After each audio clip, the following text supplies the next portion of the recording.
우리가 이사야 30장 통해서 유다가 아수르 위험에 하나님을 의지하지 않고 사람을 의지하는 모습을 봤습니다. 바로 애굽이었죠. 그들이 하나님이 아닌 사람을 바라보는 이유가 무엇일까? 그 전장의 내용 속에서 우리가 힌트를 얻을 수 있었는데, 그것은 하나님의 말씀을, 특별히 하나님의 훈계를 듣지 않아서입니다. 좋은 얘기만 듣기를 원했고 나쁜 얘기는 듣지 않았다는 거죠. 그래서 진실을 듣기보다는 그 순간의 달콤한 이야기, 이런 얘기를 듣기 원했습니다. 그러니까 이게 하나님의 말씀을 아예 차단한 것이 아니라 자기들은 우리가 하나님의 말씀을 듣기를 원하는 것이다, 우리는 신앙을 가진 것이다, 우리는 하나님의 백성이다, 이런 착각 속에서 살았던 것입니다. 이러한 문제를 해결하기 위해서 지난 말씀의 마지막 부분에 잠잠하라, 잠잠히 하나님의 행하심을 보라 라고 했습니다. 오늘 본문 특별 새벽기도의 마지막 본문인데요, 이사야 31장은 이 30장을 해석하는 역할, 그래서 주석과도 같은 그런 역할을 합니다.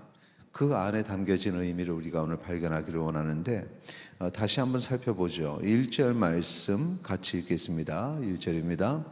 도움을 구하러 애굽으로 내려가는 자들은 화 있을진저, 그들은 말을 의지하며 병거의 많음과 마병의 심히 강함을 의지하고 이스라엘의 거룩하신 이를 앙모하지 아니하며 여호와를 구하지 아니하나니. 그러니까 앞의 내용이 다시 한번 언급이 되죠. 그들이 의지하는 것은 사람이라 했지만 사실은 사람도 약한 사람을 의지하진 않죠. 사람이 보니까 너무 강한 겁니다. 여기에 표현대로 그들은 말을 의지하며 병거의 많음과 마병의 심히 강함을 의지하고, 병거라는 것은 수레를 끄는 말이 이끄는 그런 전투력이 아주 강한 전쟁의 도구지요. 오늘날로 치면은 탱크라고 말해도 되는, 사람이 칼을 들고 가서 싸우는 것은 비교할 수 없는 아주 강함을 가진 그런 병거의 힘, 이것을 의지했다라는 것입니다. 사실 하나님의 백성이 하나님을 의지해야 된다, 너무나 당연한 말입니다. 그런데도 불구하고 하나님을 외면하고 사람을 의지하는 것, 이것이 죄임에도 불구하고 그렇게 자꾸 유혹을 받고 넘어가는 이유는 현실입니다. 현실의 문제죠. 우리는 지금 하나님의 말씀 속에서 읽기 때문에 다른 사람의 이야기 같이 느껴지지만, 현실적으로 볼 때 이 애굽이 최소 지금 이 병거가 상당히 강한 것이다 라고 했고, 그 이스라엘도 솔로몬 이후에는 병거를 가지기도 했습니다만, 애굽은 비교할 수 없을 만큼 1200개의 병거를 가지고 있는, 당대에 비교할 수 없는 그런 군사력을 가졌습니다. 마병만 해도 6만의 마병을 가졌습니다. 이게 군사 대국인 거죠. 이게 역대하 12장 3절에 나와 있는 내용인데, 이렇게 엄청난 군사력을 가진 애굽을 내 편으로 만들면 당연히 이기겠죠. 이것이 유혹입니다. 현실이란 거죠. 아주 상식적인 것인 겁니다. 우리가 사실은 살아가면서 현실적인 부분을 외면하고 무조건 기도만 하면 된다, 절대 그렇지 않습니다. 이 현실적인 부분에 있어서 우리가 군사력도 키우고 여러 가지 하나님 앞에 해야 할 일을 하는 것도 사실입니다. 그런데 하나님께서 이 현실의 부분을 보고 그렇게 현실 앞에 충실한 이스라엘을 경고하시는 이유는 단지 현실을 붙잡았다는 게 문제가 아닙니다. 이사야 선지자의 경고를 한번 보시죠. 3절 말씀 같이 읽겠습니다.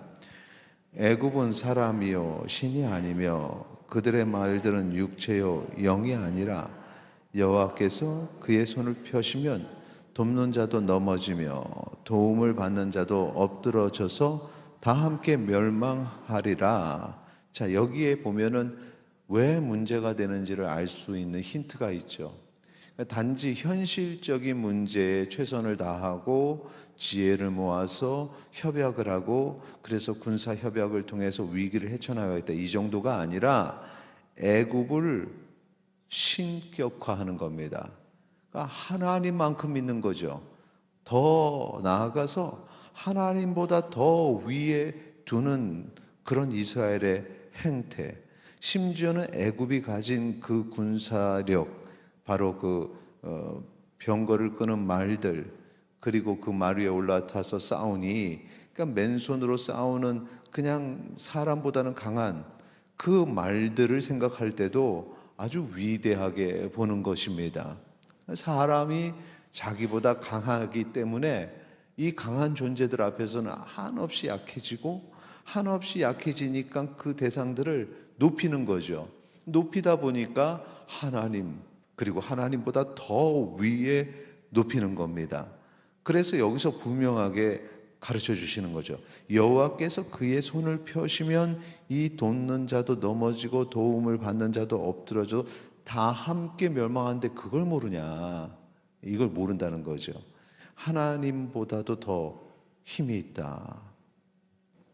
이것이 문제고 이것이 죄인 것입니다. 하나님보다 높게 생각하니까 하나님을 찾지 않죠. 하나님이 제외되는 것입니다. 이런 유다의 행위를 다시 1절을 보면 1절의 뒷부분에 이렇게 기록되어 있습니다. 자, 그들은 말을 의지하고 병거의 많음과 마병의 심히 강함을 의지하고, 그 다음 보시면은 이스라엘의 거룩하신 이를 앙모하지 아니하며 높여드리지 않는 거죠. 여호와를 구하지 아니하나니 여호와를 찾지 아니합니다. 애굽을 하나님께서 계획하셔서 사용하신다. 그러면 애굽을 붙잡고 애굽과 함께 갈 수도 있어요.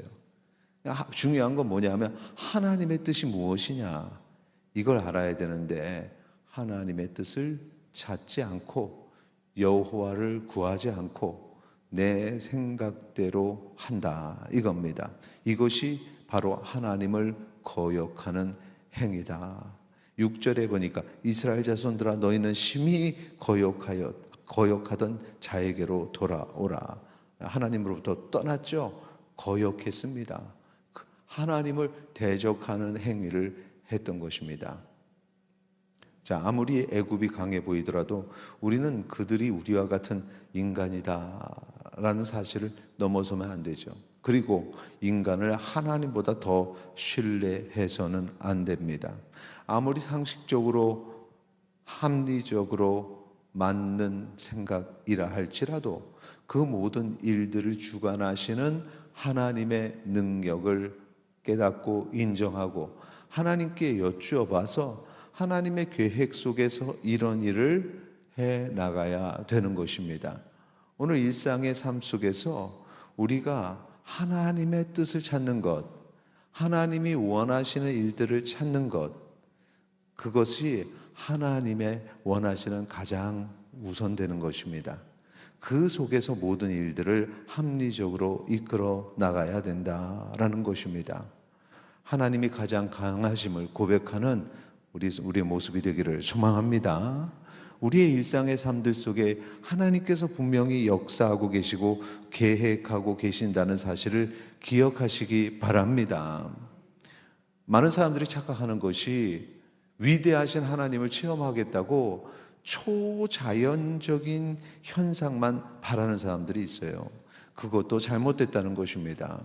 일상의 모든 일들을 삶을 주장하시는 하나님이라는 고백은 초자연적인 것도 이루시지만 이 일상의 모든 합리적인 삶의 방식을 통해서 하나님께서 일하심을 고백하는 것입니다.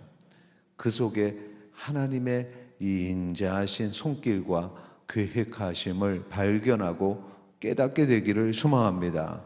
하나님은 지금까지 초자연적으로 일하지 아니하셔도 삶의 작은 부분들을 다 돌아보셔서 우리를 지켜주시고 보호해 주셨습니다.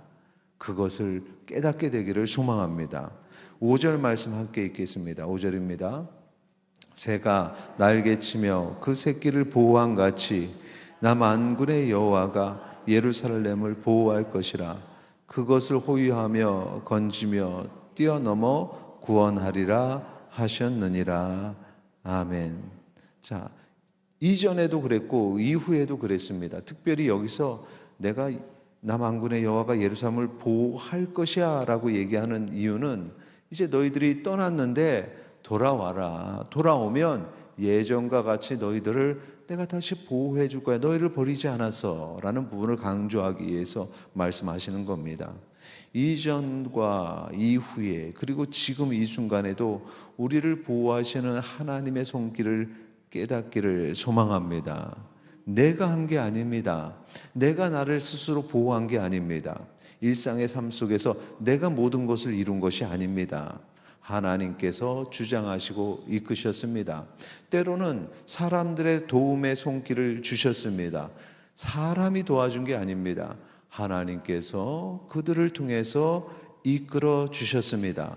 내 일생의 일들이 어떻게 이렇게 됐는지 몰라요. 내가 참 운이 좋았어요. 운이 좋은 게 아닙니다. 하나님께서 그렇게 이끌어 주셨습니다. 힘들게 하는 모든 것들 어느 순간에 하나님의 계획 아래서 다 하나님께서 멸하십니다. 8절에 보면 가장 힘들게 했던 그 당시에 힘들게 했던 세력이 아수르라고 그랬는데 8절에 이렇게 기록되어 있습니다. 아수르는 칼에 엎드러질 것이나 사람의 칼로 말미암음이 아니겠고 칼에 삼켜질 것이나 사람의 칼로 말미암음이 아닐 것이며 그는 칼 앞에 도망할 것이요 그의 장정들은 복역하는 자가 될 것이라. 자, 아수르가 전쟁에 패하게 되는데 그게 사람에 의해 패하는 게 아니다. 아수르보다 더 강한 어떤 민족이 나타나지만 그게 사람의 손이 아니다. 하나님께서 하신다라는 것입니다. 9절 말씀 우리 같이 읽도록 하겠습니다. 9절입니다. 그의 반석은 두려움으로 말미암아 물러가겠고 그의 고관들은 기치로 말미암아 놀라리라. 이는 여호와의 말씀이라. 여호와의 불은 시온에 있고 여호와의 풀무는 예루살렘에 있느니라. 아멘. 자, 그러면 여기에 모든 나라들, 강하다고 했던 나라들, 그들이 때로는 넘어지고 멸망하고 하는 이 역사의 수레바퀴를 돌리시는 힘의 원천은 어디에 있는가? 바로 하나님입니다. 그래서 우리가 두려워해야 될 대상은 이 땅에 보이는 사람, 권력을 가진 사람, 부한 사람이 아니라 하나님을 의지해야 되는 것입니다. 그래서 아수르는 결국에 하나님의 칼로 하룻밤에 18만 5천 명이 죽고 마는 것입니다. 37장 36절의 내용이죠. 그래서 하나님을 찾지 않고 눈에 보이는 사람을 찾고 사람을 의지하는 것, 그것은 우상 숭배요. 모든 일들을 진행할 때 내가 이루었다 생각하는 그것도 우상 숭배요. 우리는 그 모든 일을 이끌어 가시는 하나님 앞에 무릎을 꿇고 하나님을 두려워하고 하나님을 의지하는 주의 백성 되시기를 바랍니다. 오늘 이 모든 특별 새벽 기도를 통해서 우리의 영성이 회복되기를 원하는데 여기서 내가 생각해왔던 모든 것들을 내려놓는 것, 그것이 바로 내가 섬기던 우상을 내려놓는 것입니다. 마지막으로 7절 말씀 같이 읽도록 하겠습니다. 7절입니다. 너희가 자기 손으로 만들어 범죄한 은우상 금우상을 그날에는 각 사람이 던져 버릴 것이며. 아멘. 자, 이것입니다. 내가 생각했던 것들, 그것이 우상입니다. 그것을 내려놓고 하나님을 의지하시기 바랍니다. 하나님께서 우리를 사랑하신다고 고백하면서 실제적으로는 삶에 있어서 하나님이 행하시는 것은 아무것도 없다고 생각했던 우리의 죄악을 하나님 앞에 회개하고 고백하시기 바랍니다. 하나님을 찾지 않고 우리의 지혜를 따르려고 했던 우리의 모든 죄악을 하나님 앞에 고백하시기 바랍니다. 지혜를 주심도 하나님이 주시는 것이죠. 하나님을 찾지 않는다면 모든 것들이 합리적으로 하는 것 같아도 그것이 다 하나님을 거역하는 행위입니다. 우리의 모든 일은 하나님의 뜻 안에서 이루어져야 되기 때문에 이제부터 앞으로 내가 살아갈 방법도, 앞으로 살아갈 그 길도 다 하나님의 뜻을 묻고 살아야 됩니다. 그래서 우리는 주 앞에 잠잠해야 합니다. 하나님의 뜻이 무엇입니까? 앞으로 내가 어떻게 살아야겠습니까? 하나님께 묻고 하나님이 행하시는 대로 순종하시기 바랍니다. 하나님이 전능하심을 고백하고 하나님을 신뢰하고 하나님의 뜻대로 살아 마지막에 승리하는 주의 백성 되시기를 축원합니다.